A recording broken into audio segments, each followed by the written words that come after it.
Eddie was about 3.5 years old, and I guess we had one of those light bulb moments when we thought, you know, he was just progressing as a normal child and he was hearing, he'd passed his newborn hearing test and everything looked good. And then one day, sitting in front of the TV, and I called out to him several times and he didn't hear me. And we were behind him and we said, Eddie, do you want some lollies? And he didn't hear a word we said. And then we went round the other side and we asked him, do you want some lollies? And he was, yeah. And I looked at Jay and I said, there's something not right. So that's where it all began. We were shocked, you know, we had this normal little boy that we thought was hearing as we do, and then all of a sudden you find out that that's not the case. It was just, it just emotionally flattened us.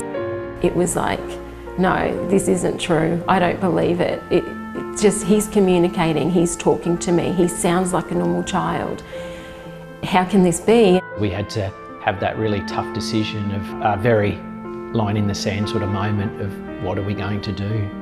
And we had to make the decision, do we want a child who's going to learn to sign, or do we want a child who's going to be able to speak and hear?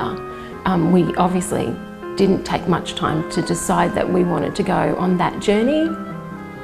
So then we embarked on our journey with Hear and Say, which was, we look back and it was the best thing we could ever have done. And truly we're so thankful for that decision we made to go with Hear and Say, because it would have been so hard for him looking back, not having normal schooling with his siblings, not being able to interact in sport and outside of life, because there's only a small population that actually do sign. So we didn't want to settle for that'll do him.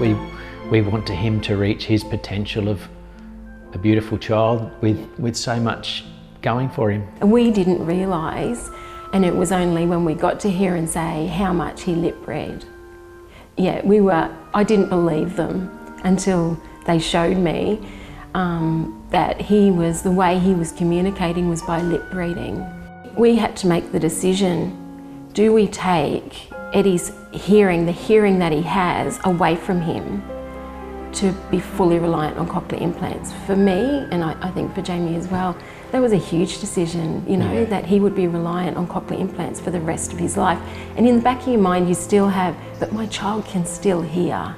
I'm going to take all his hearing away from him and he's going to be using these cochlear implants. Hear and Say, they guided us, they supported us, and no time did they put pressure on us.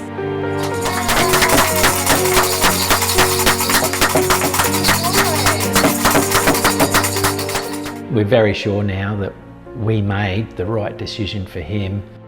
That's what Hear and Say did. They helped us learn, they helped us, educated us, but supported us, guided us, and you know, and I could say they were our friends as well. Yeah. I remember times, you know, you just feel emotionally flattened by it all, and you know, Kirsty I remember sitting on the steps outside of Hear and Say with her, just, wow, just not knowing what decision to make, and she would just listen. You know, Eddie would play on the playground and she would just listen. You know, not say this is the right decision, but just kind of listen, just be that sounding board. And yeah, even though it was like, how many years ago? 4 years ago. Yeah. It's just when you're talking about it, it shakes you to the core. It really does, and you don't realise. But then we look at him and we think, wow, it's just been phenomenal.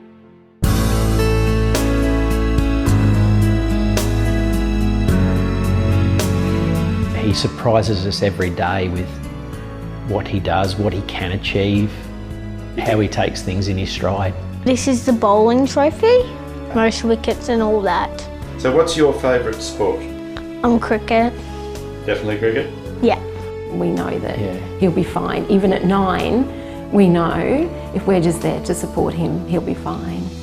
Hear and Say, I say to people, they're like, you know, in a sense, our family. You walk through the door and you may not have been there for a year, but that doesn't make any difference. You know, they're always there to welcome you. They remember your name.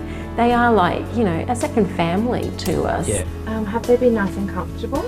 Yeah. Yeah, not too loud? No.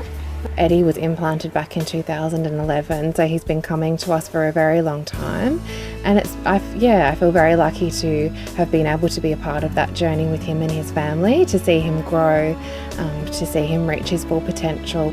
You take for granted your hearing and your children's hearing, and you really can't put a price on that.